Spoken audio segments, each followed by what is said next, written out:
आज की क्लास में हम पढ़ेंगे एलसीएम एंड एचसीएफ, ठीक, लघुत्तम समापवर्तक और महत्तम समापवर्तक। ठीक, तो सबसे पहले जानते हैं कि एलसीएम लघुत्तम समापवर्तक लोएस्ट कॉमन फैक्टर क्या है।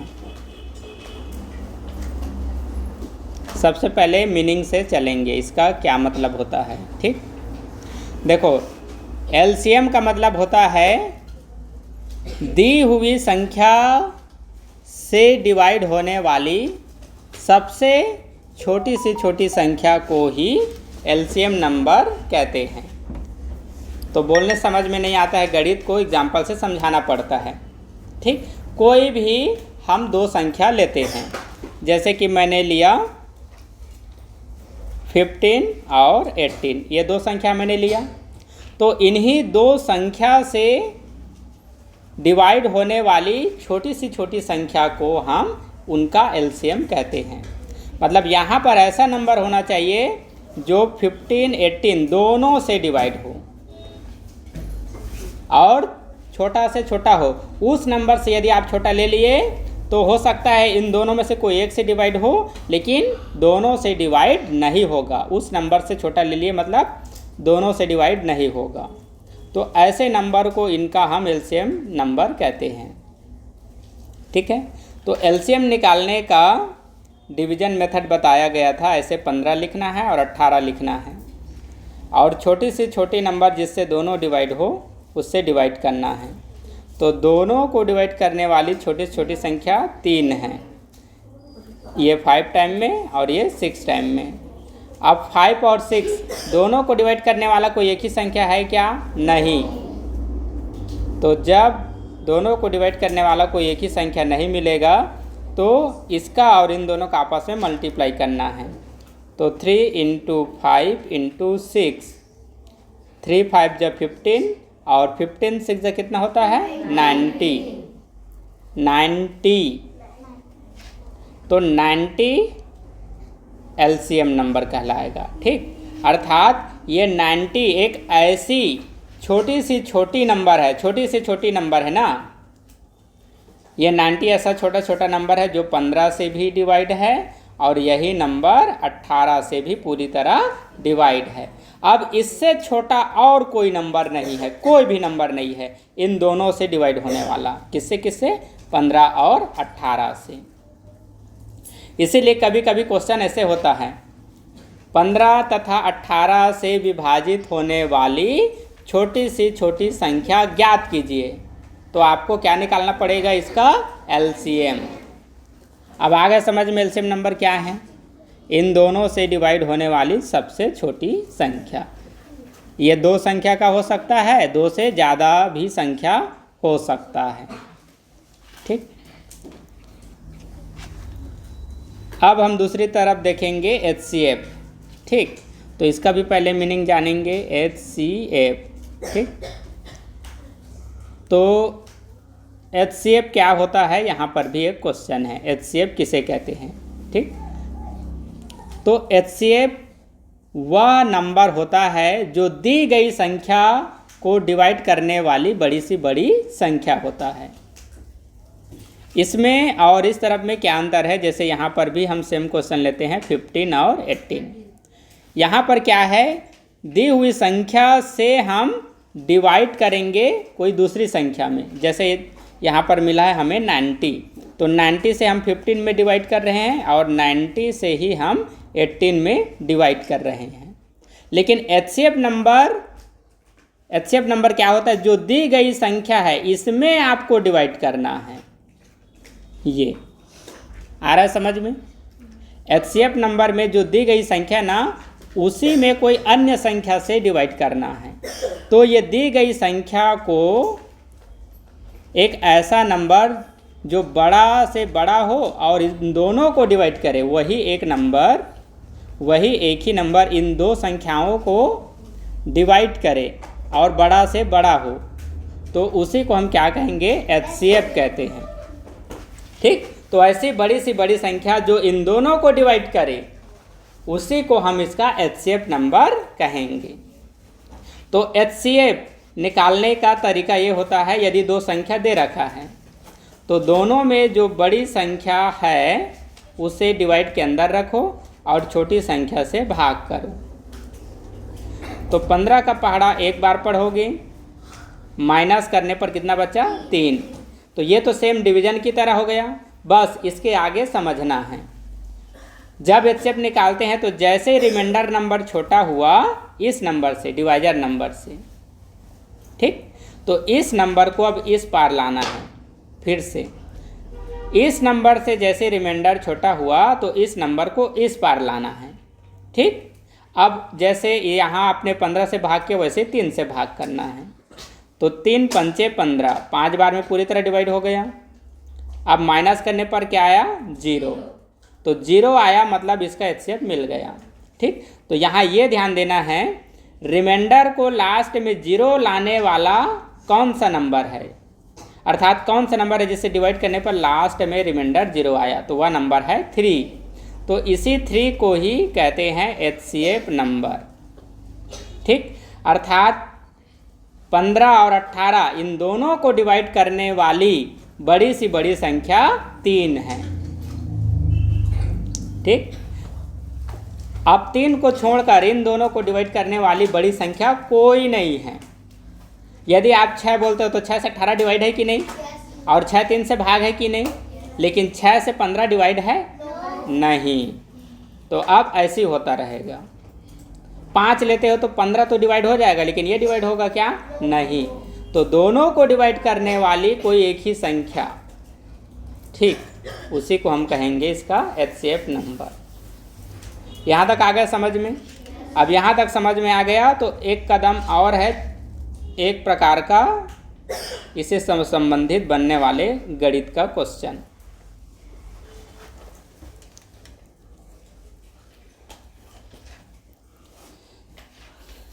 अब यहाँ ध्यान देना, ठीक है। तो अभी मैंने लिया था दो संख्या, ठीक है। वो दो संख्या कौन कौन से था? 15 और 18, 15 और 18, ठीक। तो एलसीएम और एचसीएफ से संबंधित इसी में एक और क्वेश्चन बनता है, ध्यान देना। दो संख्या दे रखा है और क्या होगा यदि हम इन्हीं दो संख्या का गुणनफल निकालें। इन्हीं दो संख्या का क्या निकालेंगे? गुणनफल। तो 15 × 18 करेंगे, ठीक है। 18 का पहाड़ा 5 बार, तो 18 पंचे 90, हासिल आ जाएगा 9। 18 एकम 18, 18 और 9 27, 27, ठीक। अभी समझते जाना। हमने दो संख्या लिया, उन्हीं दो संख्या का हमने गुणनफल किया, तो यही गुणनफल हमें वापस एक बार और मिलता है। किस प्रक्रिया से मिलता है? यदि हम इन्हीं दो संख्या का निकाले एलसीएम और इन्हीं दो संख्या का यहाँ पर पता करेंगे एचसीएफ, महत्तम समापवर्तक, ठीक। तो इन दोनों का एलसीएम आया था 90 और इन्हीं दो संख्या का एचसीएफ आया था 3। तो जैसे इन दो संख्याओं का मल्टीप्लाई करने पर गुणनफल 270 बना, तो यही नंबर इसी दो संख्या का जो एलसीएम और एचसीएफ है उसका भी गुणनफल निकालने पर वही नंबर प्राप्त होता है, ठीक है। ये रहा 90 और ये 3। इसको थोड़ा इस तरफ लिख लेता हूँ।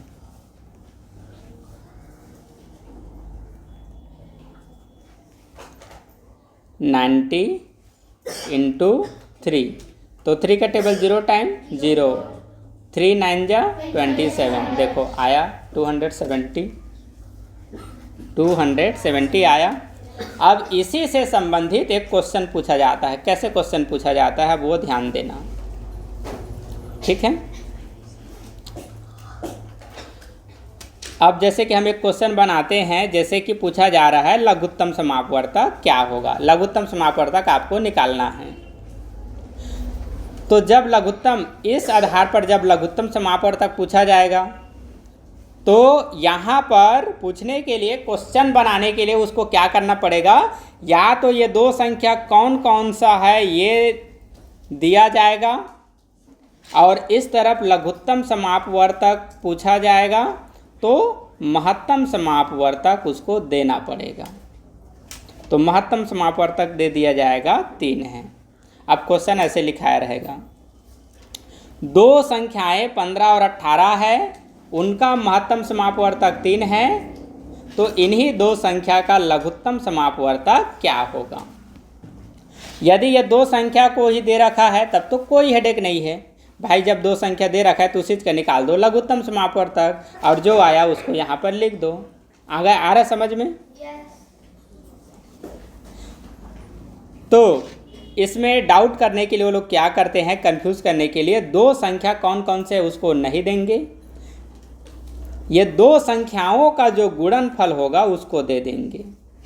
ठीक, और दो संख्या का जब गुणनफल देंगे तो क्वेश्चन में ऐसे बोलेंगे, दो संख्याओं का गुणनफल 270 है और उन्हीं दो संख्याओं का महत्तम समापवर्तक 3 है, तो उसका लघुत्तम समापवर्तक क्या होगा।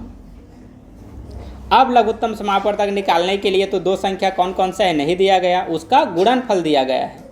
तो जो गुणनफल दिया गया है इसी संख्या में महत्तम समापवर्तक संख्या से क्या करोगे, डिवाइड।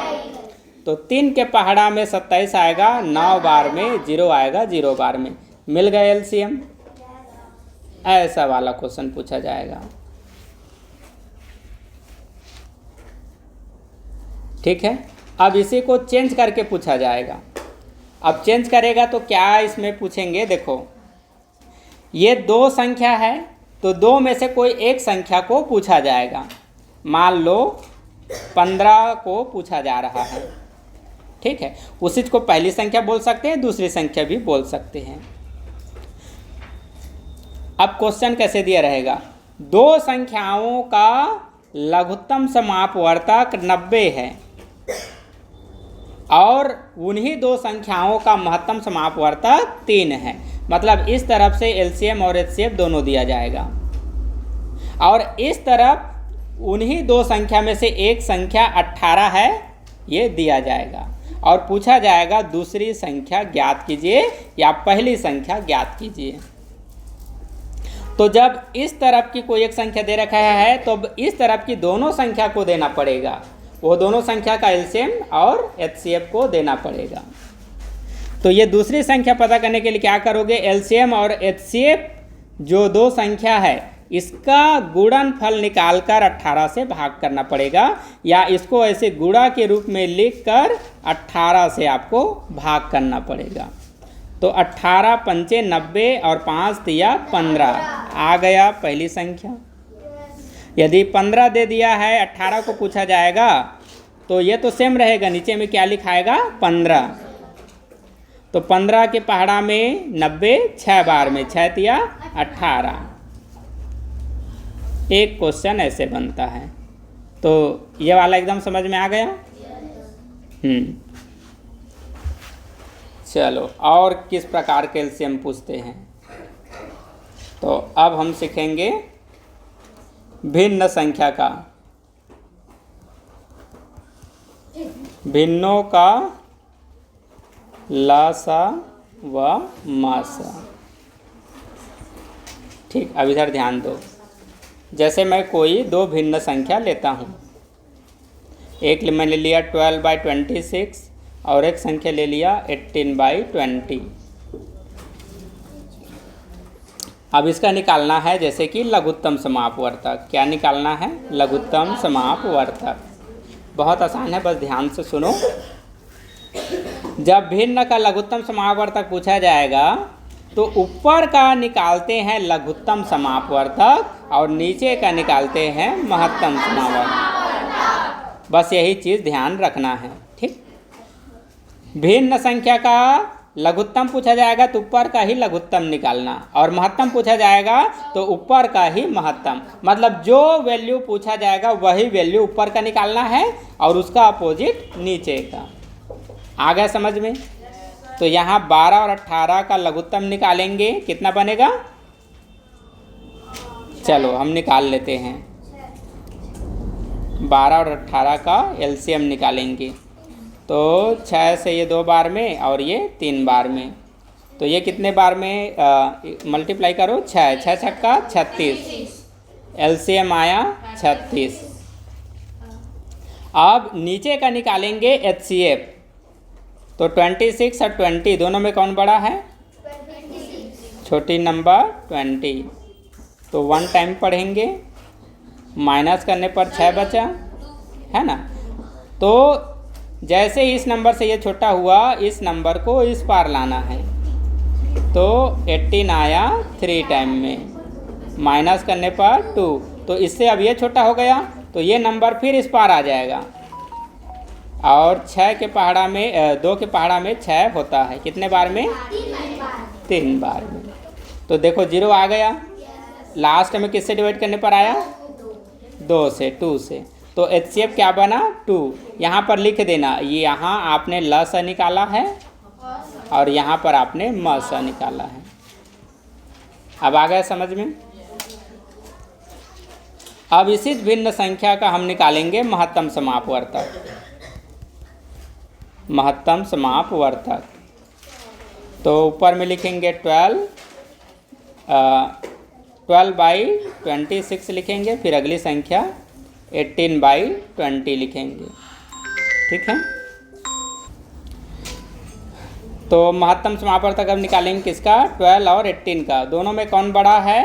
18, तो 18 में 12 से डिवाइड करेंगे 1 टाइम, माइनस करने पर 6, तो ये नंबर इस तरफ आ जाएगा, और 6 के टेबल में 12 होता है 2 टाइम में, ठीक। तो यहाँ पर लास्ट में डिवाइड करने वाला नंबर 6 है, तो एचसीएफ आया 6। अब नीचे वाली का निकालेंगे महत्तम समापवर्तक। तो ये मत करना है, इसका महत्तम समापवर्तक इधर 36 का इधर ऐसे मत लिखना, ये अलग नंबर है। पिछले बार आप 12 और 18 का निकाले और इस बार 26 और 20 का निकाल रहे हो, तो ये भी ध्यान रखना है, ठीक है। तो दोनों में से किसी को भी आगे पीछे लिख सकते हो, उसमें कोई प्रॉब्लम नहीं। छोटा नंबर 2 से ये 10 टाइम में और ये 13 टाइम में। आप दोनों को डिवाइड करने वाला कोई है नहीं, क्योंकि 13 अभाज्य संख्या है। तो 13 का 10 से मल्टीप्लाई 130 और 2 से मल्टीप्लाई तो 13 दूनी 26, 260 आया लघुत्तम समापवर्तक। आ गया समझ में भिन्न का लघुत्तम महत्तम। अब दशमलव संख्या का, यदि आपने भिन्न संख्या का सीख लिया तो लघुत्तम का भी दशमलव संख्या का लघुत्तम और महत्तम को सीख लिया। जैसे कि यहाँ पर एक संख्या हम लेते हैं, यहाँ पर दशमलव संख्या लिख लेते हैं। दशमलव संख्या का एलसीएम व एचसीएफ, ठीक। तो यहाँ पर एक ही क्वेश्चन लेते हैं, 2.5 और 5.2। एक और संख्या ले लेते हैं 1.44। ये 3 संख्या है। अब इसका निकालना है एलसीएम भी और एचसीएफ भी। तो सबसे पहले हम निकालते हैं एलसीएम, ठीक। देखो क्या चेंज करना है उसी को बस ध्यान दो, उसके बाद आप सीख गए हो। 2.5 है तो 2.5 नहीं लिखना है, यहाँ से दशमलव हटा लेना है, इसको लिखना है 25। और दशमलव के बाद एक अंक है तो यहाँ फ्रैक्शन बनाकर दशमलव के बाद एक अंक है तो पहले 1 0 लिखना, उसके बाद 1 लिखना। तो दशमलव संख्या को बनाना है भिन्न। वैसे यहाँ से दशमलव हटाएंगे, ये बन जाएगा 52। यहाँ दशमलव के बाद एक अंक है तो 1 0 फिर 1। यहाँ दशमलव हटाएंगे 144। इस बार दशमलव के बाद 2 अंक है तो 2 0 लगाएंगे, उसके बाद लिखेंगे 1। आ गया समझ में? अब जैसे इधर भिन्न संख्या का आप सॉल्यूशन किए थे एलसीएम एचसीएफ के लिए, वैसे इधर अब एलसीएम निकालना है तो ऊपर का निकालेंगे एलसीएम। 25, 52, 144, इसका निकालेंगे एलसीएम। चालू हो रहा है। तो सबसे पहले हम 2 ले लेते हैं, क्योंकि 2 से 52 और 144 डिवाइड हो जाएगा। वैसे 5 लियो शुरू में तो भी आंसर सही आने वाला है। तो मैंने लिया है 2। जो नंबर डिवाइड नहीं होता है उसे सेम लिखा जाता है, ये याद रखो। 2 से ये पूरी तरह डिवाइड नहीं है, उसको सेम लिखना। ये नंबर डिवाइड है 26 टाइम में और ये नंबर डिवाइड है 72 टाइम में। ठीक, अब फिर से मैं 2 ले लेता हूँ, इससे ये दोनों डिवाइड हो जाएगा, क्योंकि 6 है और 2 है लास्ट में। तो 25 सेम लिखेंगे, ये 13 टाइम में और ये 36 टाइम में। ठीक है, अब यहाँ से आप आपस से मल्टीप्लाई कर सकते हो। क्यों? क्योंकि 13 भाज्य संख्या है, ये भाज्य है, ये भी भाज्य है, लेकिन इन दोनों को डिवाइड करने वाला कोई एक ही संख्या नहीं है। ठीक, यदि आगे और बढ़ाना चाहते हो तो बढ़ा सकते हो, ये अभी और अभाज्य संख्या बनाने तक डिवाइड कर सकते हो। ये डिवाइड नहीं होगा, ये भी डिवाइड नहीं होगा, ये डिवाइड हो जाएगा 18 बार में। ठीक है, और फिर 2 से डिवाइड करते हो तो यही नंबर डिवाइड हो जाएगा 9 बार में। ठीक, अब और कोई नंबर ले सकते जिनमें से इससे 2 कोई डिवाइड हो नहीं है, तो आपस से मल्टीप्लाई कर सकते हो। और यदि कोई नहीं समझ में आता है और आगे बढ़ाओगे तो भी बन जाता है। ठीक है, अब आप ले लो, यहाँ पर 3 ले सकते हो या 5 ले सकते हो। जैसे 3 लिए तो 25 का 25 लिखोगे, 13 का 13 लिखोगे और ये डिवाइड होगा 3 बार में। ठीक, फिर से 3 ले लो, ये डिवाइड हो जाएगा 1 बार में। जो नंबर डिवाइड नहीं है उसको सेम लिखना। ठीक, अब ले लो 5, ये 5 बार में 13 डिवाइड नहीं है, और जिसके नीचे में 1 आ गया बार बार 1 लिखो या उसको छोड़ दो। फिर 5 से ये 1 बार में, इसके लिए भी 1 आ गया, क्या बच गया 13। तो 13 तो सिर्फ 13 से ही डिवाइड होगा 1 बार में। ठीक है, अब ये सभी का आपस में क्या करोगे, मल्टीप्लाई। ठीक है, तो यहाँ पर इन सभी का आपस में हम मल्टीप्लाई करेंगे तो आंसर आ जाएगा 46800। ये है एलसीएम। अब इसी एलसीएम नंबर को हम कहाँ पर लिखेंगे, यहाँ पर। ठीक है, कितना है 46,800। 46,800। अब नीचे का निकालेंगे एचसीएफ, तो बहुत आसान है एचसीएफ। ठीक, बड़ा सा बड़ा नंबर जो तीनों को डिवाइड करें 10। कौन सा नंबर है 10। ठीक, 10 से 10 डिवाइड है ये भी और 100 भी। अब इससे और बड़ा नंबर नहीं है जो तीनों को डिवाइड कर सके।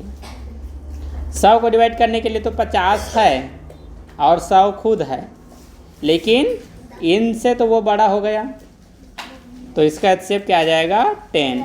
यहाँ लिखना पड़ेगा, यहाँ हम निकाले हैं एलसीएम और यहाँ निकाले हैं एचसीएफ या महत्तम समापवर्तक। ठीक,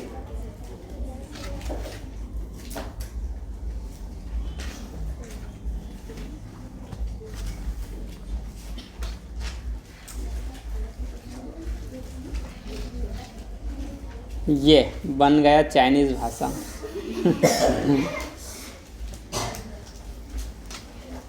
चलो नेक्स्ट, अब इसी नंबर का हम निकालेंगे एचसीएफ।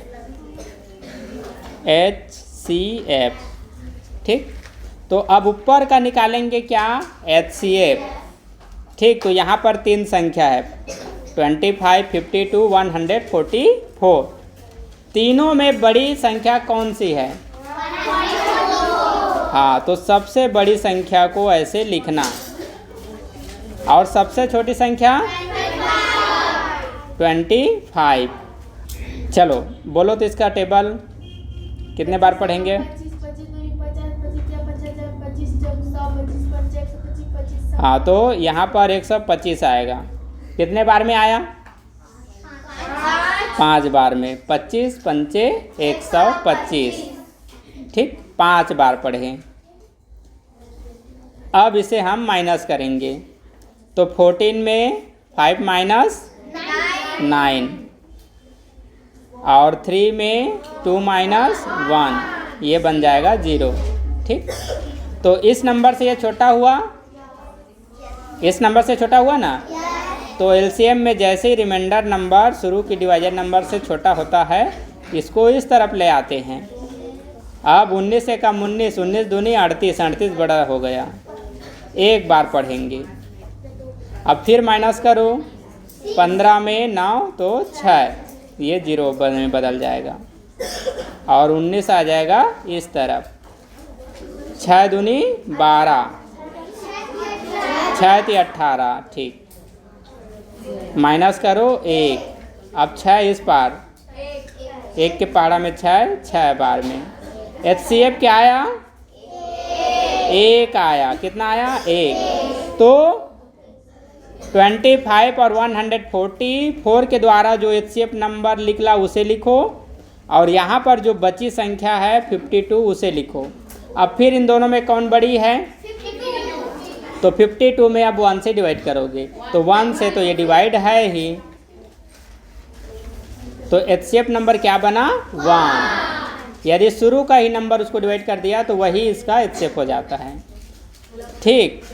तो ऊपर का HCF निकाले, HCF आया 1, ठीक। अब नीचे का निकालेंगे LCM, ठीक। तो इसका LCM भी क्या आएगा? 100। अच्छा, LCM इसका HCF आया था 10, लेकिन LCM क्या आएगा? 100। अब 100 कैसे आया देखो, 3 संख्या है तो छोटी संख्या यदि इधर बची हुई में से कोई भी एक को डिवाइड करता है तो ये छोटी संख्या हट जाता है। तो 10 10 को भी डिवाइड कर रहा है, 100 को भी, तो ये हट जाएगा। अब ये 10 फिर 100 को डिवाइड कर रहा है, ये भी हट जाएगा। क्या बच गया? 100। तो HCF आया LCM आया 100। ये है लघुत्तम समापवर्तक और ये है महत्तम समापवर्तक आंसर, ठीक। तो दशमलव वाला भी समझ में आ गया। और भी कुछ क्वेश्चन होते हैं जिसका LCM ही पूछा जाता है। पावर वाला, पावर वाला, हाँ चलो इधर ध्यान दो।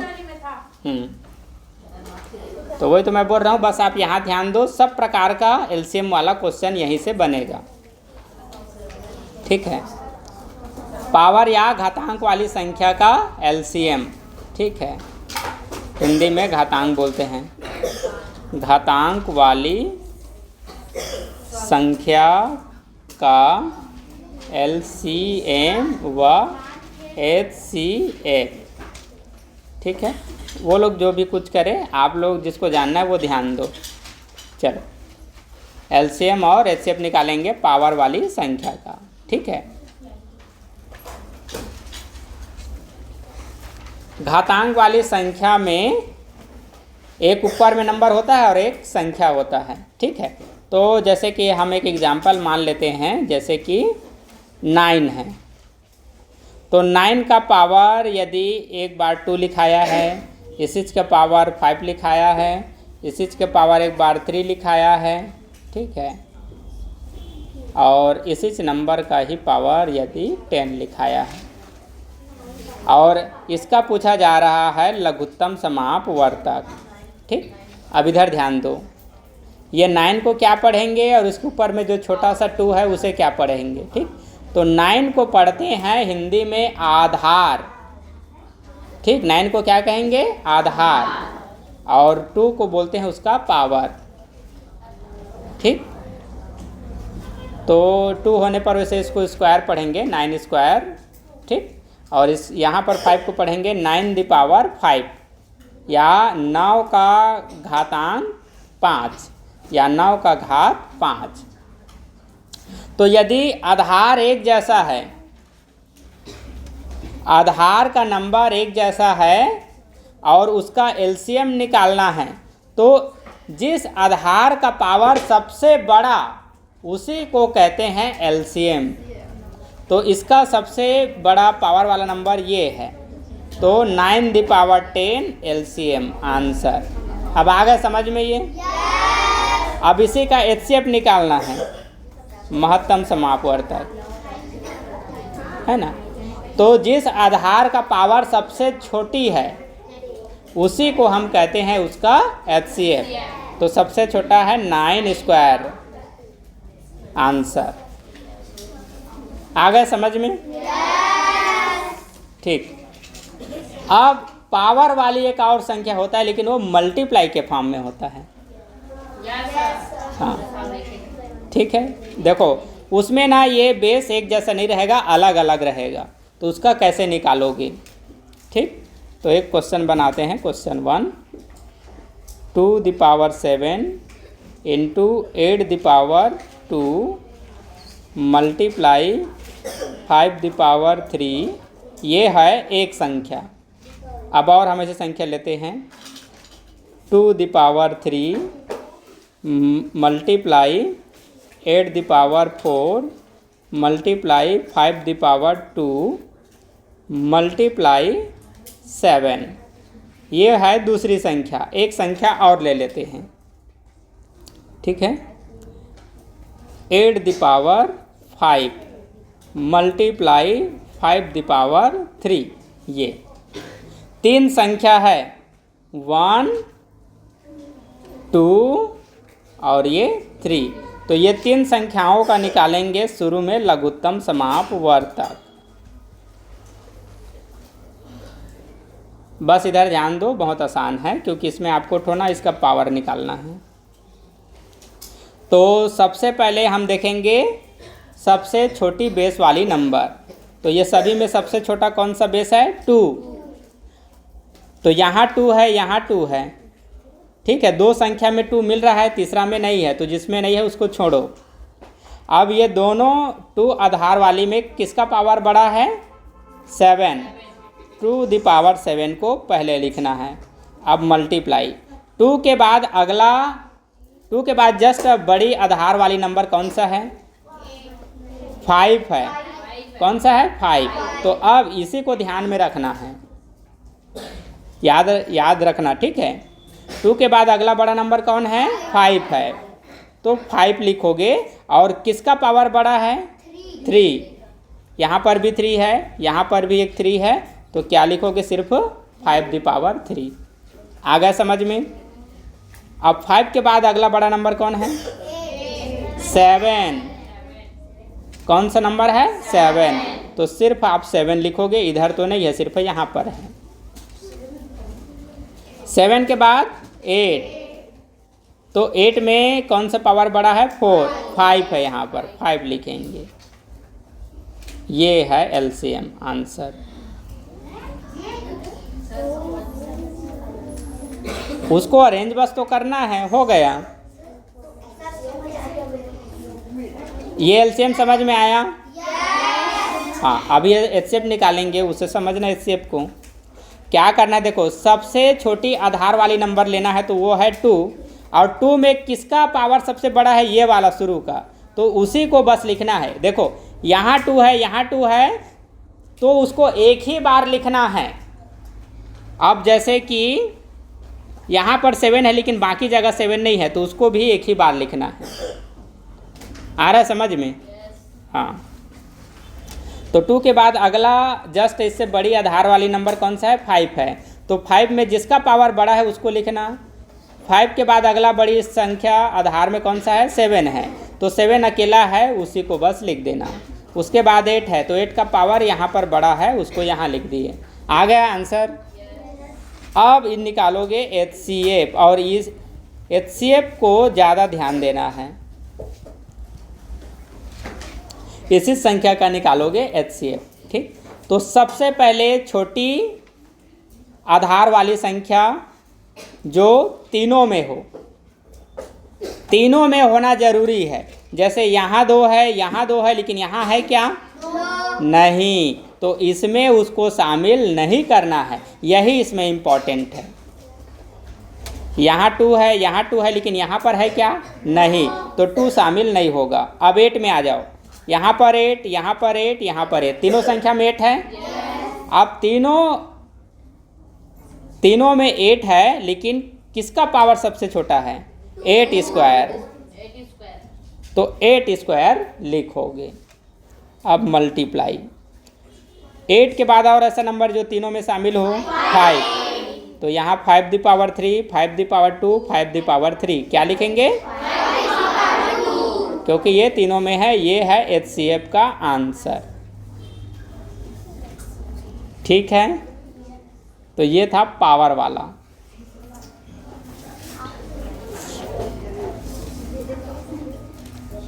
बन गया पावर वाला। हाँ, अब HCF और LCM का सबसे मेन क्वेश्चन जो एग्जाम में ज़्यादातर पूछा जाता है वो हम देखेंगे। सबसे शुरू में हमने कौन सा एग्जाम्पल लिया था LCM निकालने के लिए? 15 और 18। हाँ, जैसे कि हमें 15 और 18 का LCM निकालना है। चलो देख लेते हैं। हाँ, 15 और 18 था, उसका LCM कितना आया है? 90। देखो यहाँ से क्वेश्चन तैयार होता है, मैं समझा रहा हूँ। देखो क्वेश्चन कैसे बनेगा। वह छोटी सी छोटी संख्या ज्ञात कीजिए जिससे 15 और 18 को डिवाइड करने पर 3 शेष फल बचता हो। शेष फल 3 बचता हो।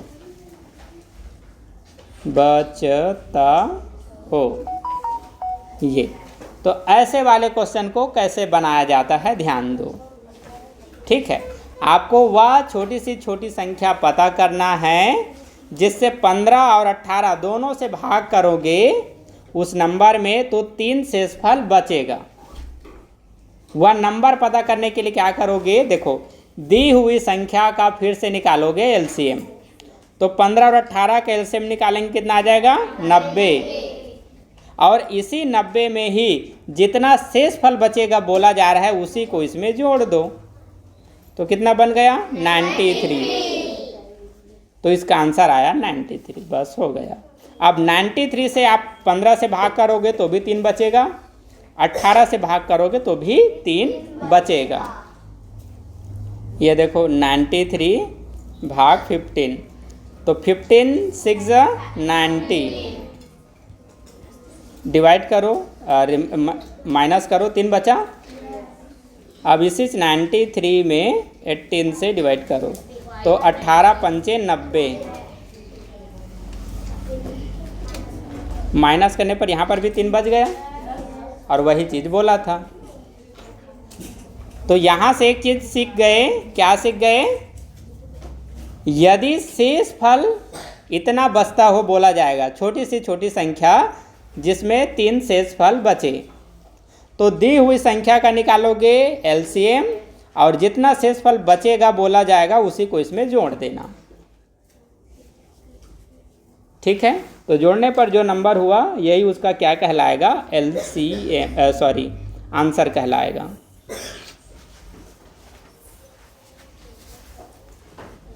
ठीक, तो इसमें ना ऑप्शन में ये 93 को नहीं दिया जाएगा, इसको दिया रहेगा। ऑप्शन 1 में मान लो 1 दिया है, ऑप्शन 2 में 3, ऑप्शन 3 में 5, ऑप्शन 4 में 4 दिया गया है। ठीक है, तो क्या करोगे? इस नंबर का LCM निकालना और इनमें से जो ऑप्शन जो भी दिया है उसको उसी में जोड़ कर देखना, और जोड़ने के बाद जो नंबर आएगा उसको फिर इसी में डिवाइड करना, तो शेष फल जो बचेगा उतना ही आ गया तो आंसर है। ठीक, समझ में आ गया तो ऑप्शन के बगैर ही बना लोगे। ठीक है, ये आ गया समझ में? ओके। इसी में एक और क्वेश्चन पूछा जाता है। एलसीएम से संबंधित एक और प्रकार का क्वेश्चन होता है जो यहाँ पर क्वेश्चन के रूप में लिखा हूँ। ठीक है, इसके पहले वाले में क्या था? इसके पहले वाले में सिर्फ एक शेषफल बचा जा रहा था। इधर ध्यान दो, इसके पहले वाले क्वेश्चन में शेषफल सिर्फ एक था, लेकिन यहाँ पर देखो शेषफल 1 2 3 4 है, 4 शेषफल है और चारों अलग अलग है। तो ऐसे वाले क्वेश्चंस को कैसे सॉल्व किया जाएगा? ठीक है, देखो वह छोटी से छोटी संख्या क्या होगी जिसमें 4 से भाग करोगे तो 3 शेषफल बचेगा, 6 से भाग करोगे तो 5 शेषफल बचेगा, 9 से भाग करोगे तो 8 शेषफल बचेगा, 12 से भाग करोगे तो 11 शेषफल बचेगा।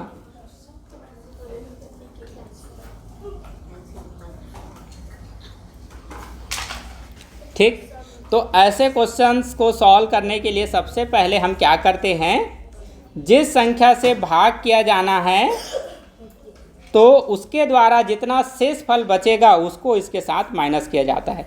जैसे शुरू में 4 से भाग करेंगे तो 3 शेषफल बचेगा, फिर 9 से डिवाइड करेंगे तो 5 शेषफल बचेगा, फिर 9 से डिवाइड करेंगे तो 8 शेषफल बचेगा, फिर 12 से डिवाइड करेंगे तो 11 शेषफल बचेगा।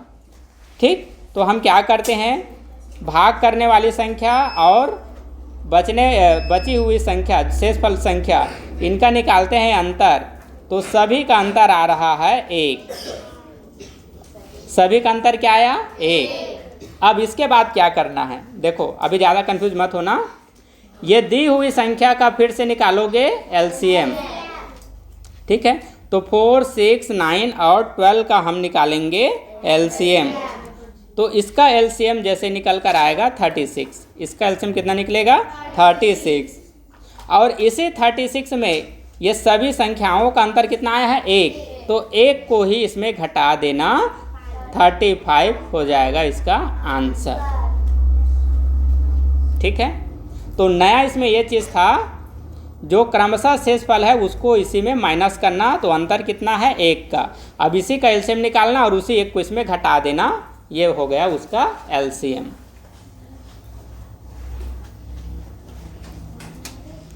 आ गया समझ में?